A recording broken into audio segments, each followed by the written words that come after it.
राधे राधे साथियों। जैसे कि क्या था भाई, अपना कल चैप्टर 2 फिनिश हो चुका था, कंप्लीट हो चुका था।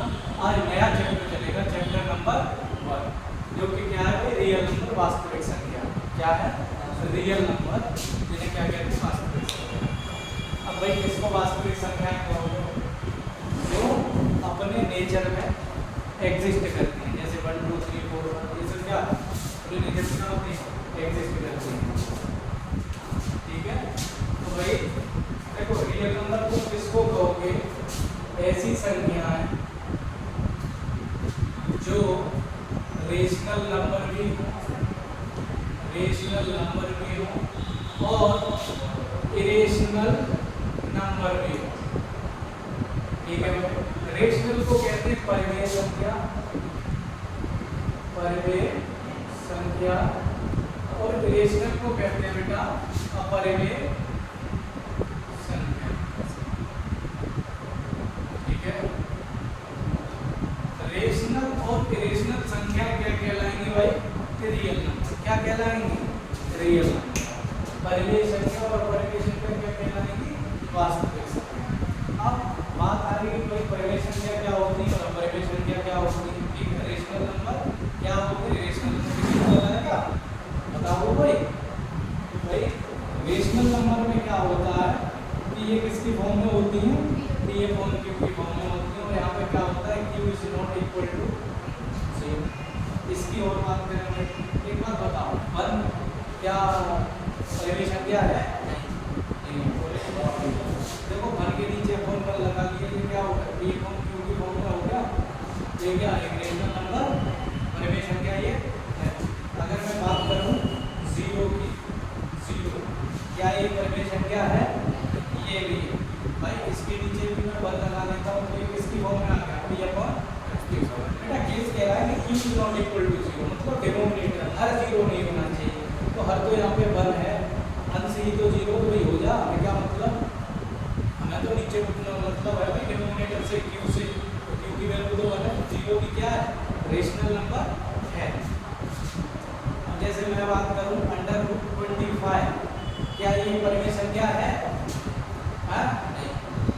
देखो हमारे स्टूडेंट भी बहुत अच्छे हैं, मतलब पॉजिटिव आंसर मिलेगा भाई। देखो √25 की बात करूं तो इसको मैं क्या लिख सकता हूं? √5 × 5, तो वही इसका क्या निकल आएगा बाहर? 5/1 लिख सकता हूं। तो वही √25 क्या है? Rational number. तो ये है इसका परिमेय संख्या हमको कहेंगे। तो क्या हो, सभी प्राकृतिक संख्याएं क्या है? परिमेय संख्या। सभी प्राकृतिक संख्याएं और नेचुरल नंबर कौन है? Rational number. क्योंकि देखो नेचुरल नंबर कौन से होते हैं? 1 से लेकर के स्टार्ट होते हैं, 2 3 और 10 से 1 राइट तक जाते हैं। ठीक है, अगर मैं इसकी बात करूं रेशनल नंबर में क्या होना चाहिए? p/q होना चाहिए। तो ये लोग लगा दो q की वैल्यू 1। सभी नेचुरल नंबर कैसे होते हैं? सभी प्राकृतिक संख्याएं कैसी हैं? परिमेय संख्या। भाई सभी नेचुरल नंबर कैसे होते हैं? Rational number. ठीक, और अगर हम बात करें, ये क्या था? ये नेचुरल नंबर। अगर मैं बात करूं उसकी होल नंबर की, होल नंबर में क्या ऐड हो जाता है? 0 1 2 3। ठीक है, तो 0 के भी नीचे 1 लगा दो, तो ये भी क्या है? रेशनल नंबर है, परिमेय संख्या है वो भी। ठीक है, तो भाई जितनी भी संख्या तो सभी क्या है? परिमेय संख्या है। नीचे हम प्राकृतिक संख्याओं की बात करें, सम संख्या की बात करें, विषम संख्या की बात करें, ठीक है, तो सब क्या है? परिमेय संख्या। ठीक है, अब बात करते हैं परिमेय संख्या किसको कहेंगे भाई? जिसको क्या हम p/q की फॉर्म में न लिख सके। किसको? इसको हम p/q की फॉर्म में नहीं लिख सकते। ठीक है भाई, ये तो क्या था? इसको p/q की फॉर्म में लिख सकते थे और इसको p/q की फॉर्म में नहीं लिख सकते। जैसे एग्जांपल देता हूं, √2 की वैल्यू निकालोगे तो भाई ये क्या है? आगे तक मतलब √2 की वैल्यू ना, तो जैसे अगर इसकी ऐसे आती है 1.4 ऐसे करके चलती जाती है, कोई रिपीटेशन नहीं होता है इसमें, सो हम R लगा सकते हैं। ये क्या है भाई? चलती जा रही है। इसके तुम अपॉन में 1 पॉइंट लगा करके 0 कर सकते हो? नहीं कर सकते, क्योंकि इसका कोई इन्फिनिट तक जा रही है, ये वैल्यू इन्फिनिट तक जा रही है। तो इसको हम p/q की फॉर्म में नहीं लिख सकते। बात करूँ मैं √3 की, तो इसको भी हम P/Q की फॉर्म में नहीं लिख सकते। जैसे जो यूनिट की संख्या जो बाहर निकल आएगी उसको तो लिख सकते हैं, जिसका रूट बाहर नहीं निकलेगा उसको हम P/Q की फॉर्म में नहीं लिख सकते। ठीक है भाई, समझ में आ गया? तो भाई हमने ये पता पड़ा कि रियल नंबर क्या होते हैं और रेशनल नंबर है, rational number are called real number. सभी परिमेय संख्या और अपरिमेय संख्या क्या कहलाएंगी भाई? वास्तविक संख्याएं कहलाएंगी।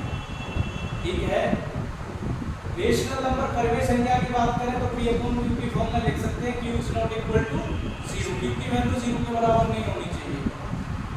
1/1 वैल्यू होती है रेशनल नंबर, 0 भी रेशनल नंबर होता है, √25 भी होता है। All natural number are called rational number, all whole number are called rational number.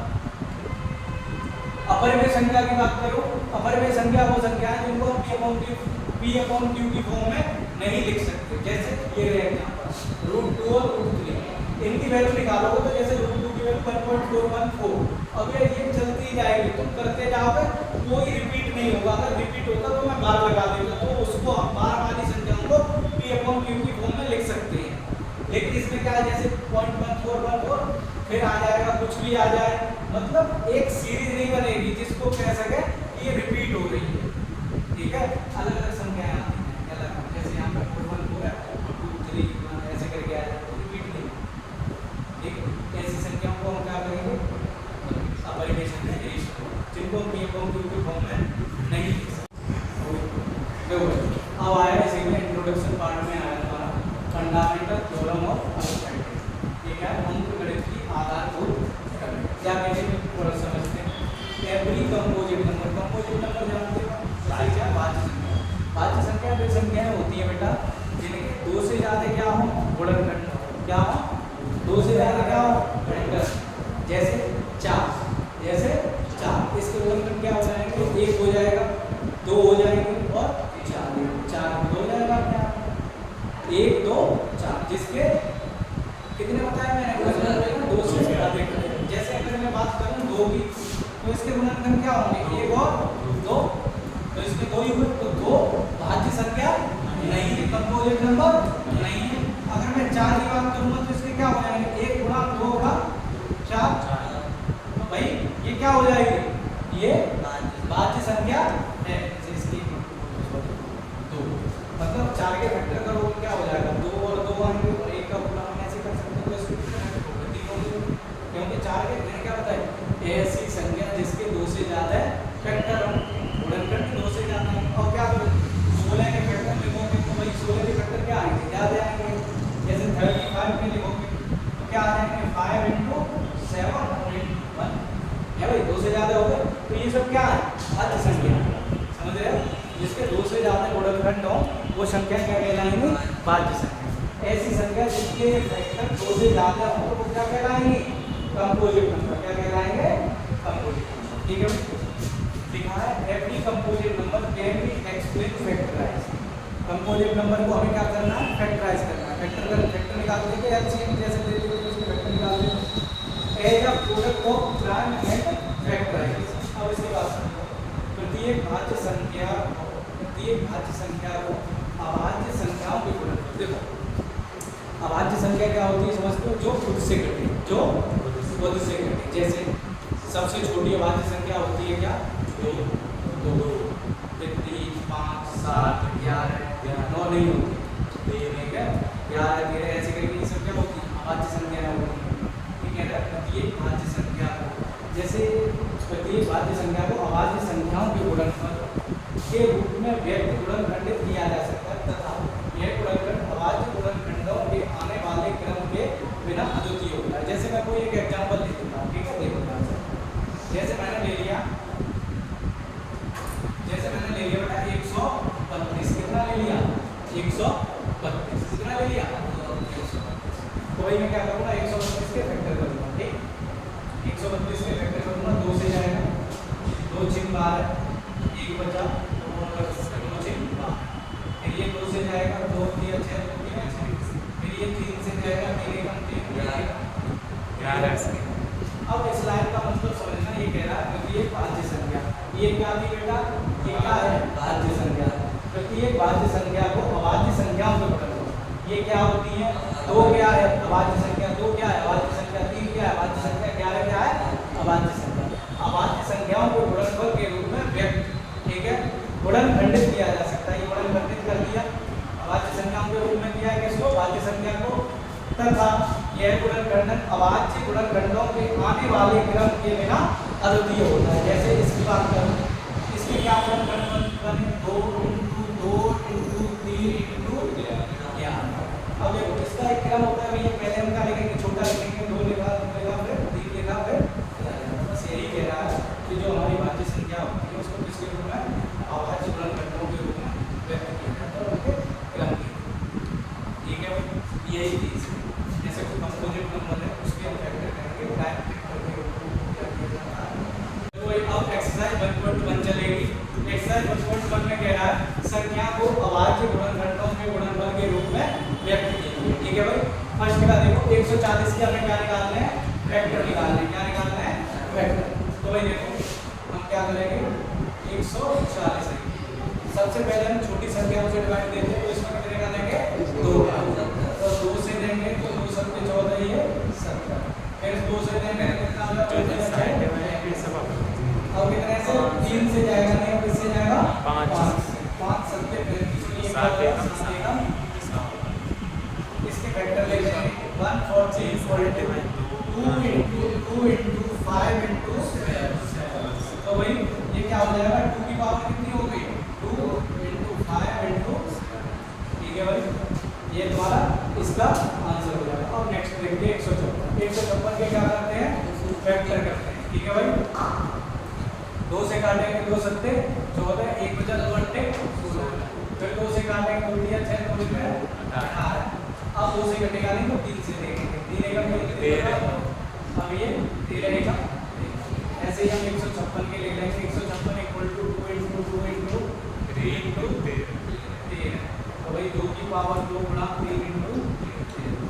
अब तीसरा क्वेश्चन आता है 3825 वाला। 3 और 11 3 से ये कट जाएगा 3825।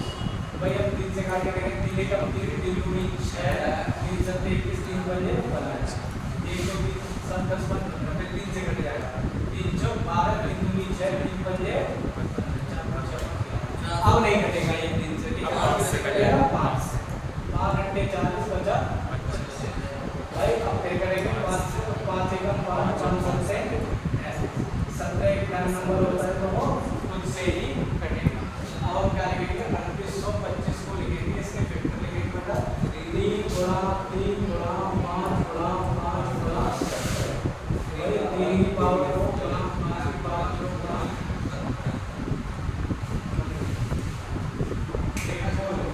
क्या निकालना है? तो देखो भाई 5005 इसमें कितने का देंगे? 5 ठीक, 5 एकम 5 0 0 5 एकम 5। ठीक है, अब हम क्या करेंगे?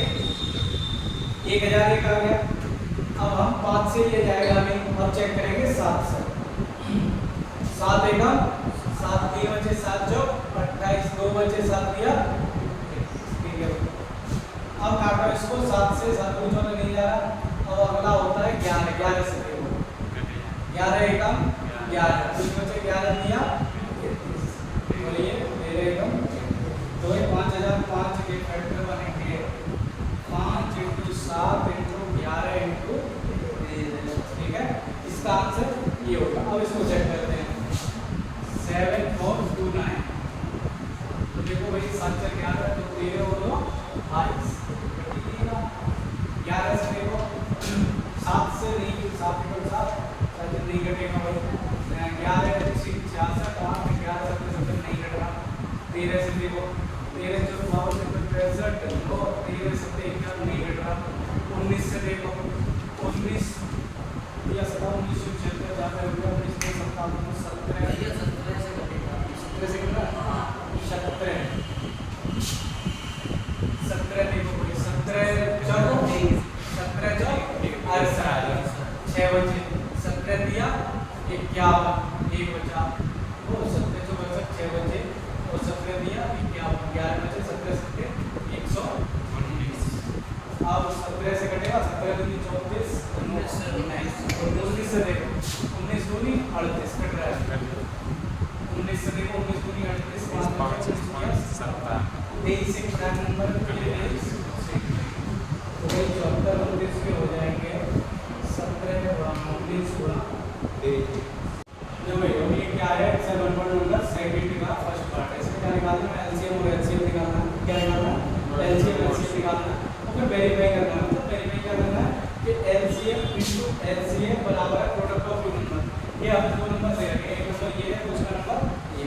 इसकी एलसीएम और एचसीएफ निकालना है, क्या निकालना है, एलसीएम और एचसीएफ निकालना है, और फिर हमें वेरीफाई भी करना है कि भाई इन दोनों का गुणा क्या एलसीएम और एचसीएफ के गुणा के बराबर आ रहा है, ठीक है।